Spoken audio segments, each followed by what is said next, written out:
সিপিআইএমের party office, খেটে খাওয়া গরিব মানুষের পার্টি অফিসের দরজা সাধারণ মানুষের সাথে সর্বদা সবসময় খোলা থাকবে। 13 পঞ্চায়েতে যখন ব্যাপকভাবে মানুষ আমাদেরকে সমর্থন করলো, আমরা এই অঞ্চলে সেই সময় 9টা সিট দখল করলাম এবং শুধু এই অঞ্চলে গোটা বারুইপুরের মধ্যে 4টে পঞ্চায়েত দখল করলাম। তখন এরা নিজেদেরকে যখন দেখছে যে মানুষ আবার তৃণমূল দেখছে পায়ের তলা জমি চলে যাচ্ছে 2 বছরের মধ্যেই, তখন ওরা এই আক্রমণ শুরু করলো। তো এই কটা বছর যেমন গণতন্ত্র কেড়ে নিয়েছে, কলেজ নির্বাচন বন্ধ, এখানেও বারুইপুর কলেজ নির্বাচন বন্ধ। 13 বছর পর বারুইপুর পশ্চিমের মাটিতে উড়ল লাল পতাকা। কেন?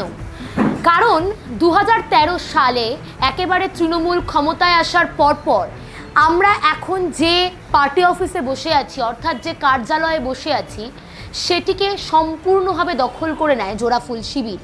এবং সেই সময় এই কার্যালয় বহু বছর ধরে, দীর্ঘ বছর ধরে বামেদের কার্যালয় রূপে পরিচিত ছিল। কিন্তু একেবারে ক্ষমতায় আসার পর সবুজ শিবির এই কার্যালয়কে জোর জুলুম করে নিজেদের কার্যালয় বানিয়ে নেয় এবং একেবারে 2026-এ এসে দেখা যাচ্ছে ভিন্ন চিত্র। আমরা যখন এই অফিসে বসে আছি, তখন এখানে আমার চারিদিকে যারা বসে আছেন তারা সকলে বাম সমর্থক। 4 তারিখ ভোটের ফল প্রকাশের দিন, যেদিনকার বাংলার মসনদে সম্পূর্ণভাবে পরিবর্তন হলো রাজত্ব এবং বিজেপি ক্ষমতায় চলে এলো, ঠিক সেই সময় বামেরা কিন্তু এই জোর জুলুম করে দখল হয়ে যাওয়া তাদের পার্টি অফিস, তাদের কার্যালয় নিজেরা ফিরিয়ে নিয়েছে নিজেদের কাছে। 13 বছর পর বাড়িতে ফেরা যাকে বলে। আমাদের সঙ্গে রয়েছেন এই কেন্দ্রের বাম প্রার্থী লাহেক আলী, তার সঙ্গে কথা বলবো। দাদা, প্রথমেই আসি, কত বছর আগের এই কার্যালয়, কত বছর ধরে এই ঐতিহ্য বজায় রেখেছিল এবং তৃণমূল সেই সময় কি কি জোর জুলুম চালিয়েছিল এই কার্যালয়ের ওপর? এটা 1983 সাল থেকে আমাদের যারা এখানে সিনিয়র নেতৃত্ব ছিলেন, এটা অঞ্চলে কল্যাণপুর অঞ্চল। আর একটু আমি সংশোধন করে দিই, বারুইপুরের আমাদের পার্টি অফিস আছে, লাল ঝান্ডাও আমরা একদম গর্বের সাথে এখানে আমরা চোখে চোখ রেখে লড়াই দিয়ে আমরা রাজনীতি করি, পার্টিটা করি এখানটা। তো এখানে কল্যাণপুর অঞ্চলে আমাদের এই পুরন্দপুর শাখার এই পার্টি অফিসটা ছিল। 1983 সালে আমাদের পূর্বতন নেতৃত্ব অনেকে মারা গিয়েছেন, ওনারা এই জায়গাটা এখানে নিয়ে নিজেদের ঘাম ঝরানো টাকা চাঁদা দিয়ে মানুষের থেকে টাকা অর্থ সংগ্রহ করে পার্টি অফিসটা একটু একটু করে তিল তিল করে গড়েছিলেন। এবং এলাকার এই পাশে কাছারি বাজার সংলগ্ন এলাকার গরিব মানুষ, সাধারণ শ্রমজীবী খেটে খাওয়া মানুষের একটা নিরাপদ আশ্রয় ছিল। এখানে বিভিন্ন সমস্যা নিয়ে আসতো, আমরাও সেটা ছোটো থেকে দেখে বড় হয়েছি এখানে। তো 2000 প্রচুর বই ছিল এখানে আমাদের, প্রায় সেই সময় দাঁড়িয়ে প্রায় 40,000 টাকার মতো বই এখানে ছিল। তো 2013 সালে পরে যখন 2013 সালে পঞ্চায়েত নির্বাচন হলো, 11 পালা বদলের পরে 13 পঞ্চায়েতে যখন ব্যাপকভাবে মানুষ আমাদেরকে সমর্থন করলো, আমরা এই অঞ্চলে সেই সময় 9টা সিট দখল করলাম এবং শুধু এই অঞ্চলে না, গোটা বারুইপুরের মধ্যে 4টে পঞ্চায়েত দখল করলাম।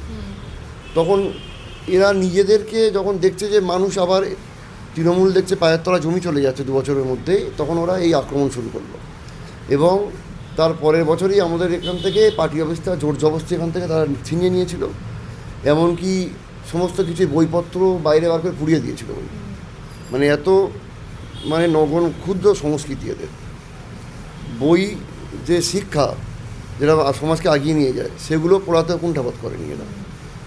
তো সেই এখান থেকে যাবতীয় লুটের রাজত্ব থেকে শুরু করে এই অঞ্চলে যত বাজে কাজ তার পরিচালনা হতো। তো সেই জায়গায় দাঁড়িয়ে যখন 2026 সালে 4 তারিখে একটা মানুষের রায়ে পালাবদল হলো, আমরা যখন কাউন্টিং হল থেকে ফিরলাম, এলাকার সাধারণ মানুষ আমাদের কি বললো, দাদা আমাদের এটা সিপিআইএমের পার্টি অফিস ছিল, চলুন আপনি থাকুন, আমরা গিয়ে একসঙ্গে এই পার্টি অফিসকে আমরা আবার আমাদের ফিরিয়ে নেব।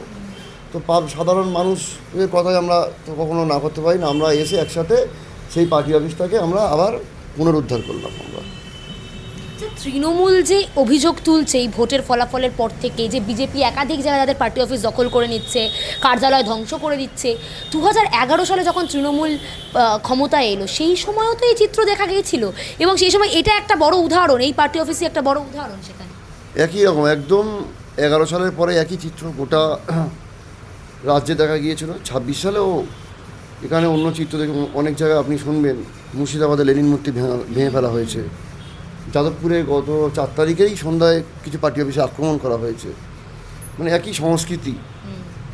তো এখানে আমরা একটা হয়তো ভোটটা মানুষ যে পোলারাইজ হয়েছে, মানুষরা তৃণমূল বিরোধী ভোট দিয়েছে, কিন্তু মানুষ আমাদের সাথে আছে এখানে। মানুষের সাথে নিয়ে আমরা এই পার্টি অফিস পুনরুদ্ধার করতে পেরেছি। যে যে ডকুমেন্টসগুলো ছিল, নথিপত্রগুলো ছিল তাদের, এত বছর তারা 13 বছর প্রায় এখানে ছিলেন, আর সেই নথিপত্রগুলো কি পরিস্থিতি? নথিপত্র আমরা প্রথম থেকেই আমাদের বিভিন্ন কর্মী সমর্থকরা যোগাযোগ করছিল ওনাদের সঙ্গে? যে ওনাদের সাথে কেউ ফোন ধরছে না, যে আপনাদের নথি এসে নিয়ে যান। তারপরেও আমরা সেগুলো নথিগুলো বস্তাবন্দি করে আমাদের একজন টোটো চালক ভাই আছে, ওনার কাছে রেখে দিয়েছে, এবং আলমারিও আছে, একদম আলমারি চাবি দেওয়া, মানে সে ওই অবস্থাতেই রয়েছে। আমরা এখনও বলছি, এবং আজও আমরা সংবাদ পাঠিয়েছি যে আলমারিতে আপনারা চাবি খুলে আপনাদের কোনো গুরুত্বপূর্ণ নথি বা কিছু থাকলে আপনারা সেটা সবার সম্মুখে নিয়ে চলে যান। আমাদের পার্টি অফিসে আপনাদের জিনিস আমরা রাখতে চাই না। বারুইপুর পশ্চিম কিন্তু এখনও তৃণমূলের দখলে কেন্দ্রটি, তো সেক্ষেত্রে কি ভবিষ্যতে এরকম কিছু ঘটতে পারে যে আবার পুনরুদ্ধারে তারা চেষ্টা করলো বা আবার এখানে দখল করে নেওয়ার চেষ্টা করলো, এরকম কোনো ঘটনা? চেষ্টা করলে দেখুন মানুষ রুখে দেবে। মানুষের উপরে যে অত্যাচার, অন্যায়, শোষণ চালিয়ে এসছে, দখলের পরেও আমরা যোগাযোগ করেছিলাম, কিন্তু কোনোভাবে তারা, যেহেতু প্রশাসন তাদের সাথে ছিল, সেই প্রশাসনিক ভয় দেখিয়ে কোনোভাবে তারা আমাদেরকে এখানে আসতে দেয়নি। এখন মানুষ একজোট হয়েছে, তাদের পায়ের তলার মাটি নেই, আর এখানে এলে মানুষ রুখে দাঁড়াবে। সিপিআইএমের পার্টি অফিস, খেটে খাওয়া গরিব মানুষের পার্টি অফিসের দরজা সাধারণ মানুষের সাথে সর্বদা সবসময় খোলা থাকবে, খোলা আছে। দেখুন, এটা মানুষের পার্টি অফিস, এখানে কোনো তৃণমূল বলুন, চোরজোচ্চরা এলে তাদের প্রতিরোধ মানুষ তৈরি হয়ে আছে।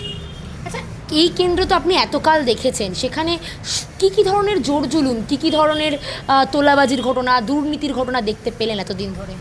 দুর্নীতি তো প্রথমে গোটা রাজ্যে যা হয়েছে, চাকরি চুরি, চাকরির জন্য টাকা তোলা থেকে শুরু করে, আর এই যে বিভিন্ন আপনার এই এলাকায় দেখছেন, একদম মার্কেট এলাকা, এখানে ব্যবসায়ীদের থেকে জোর জবরদস্তি করে টাকা আদায় করা থেকে শুরু করে যা কাজ করবে আপনি কোনো, এমনকি এই পৌরসভা সাধারণ মানুষ যদি একটা বাড়ির প্ল্যান পাস করতে হয়, সেখানেও তাদেরকে কাটমানি দিয়ে প্ল্যান পাস করতে হবে।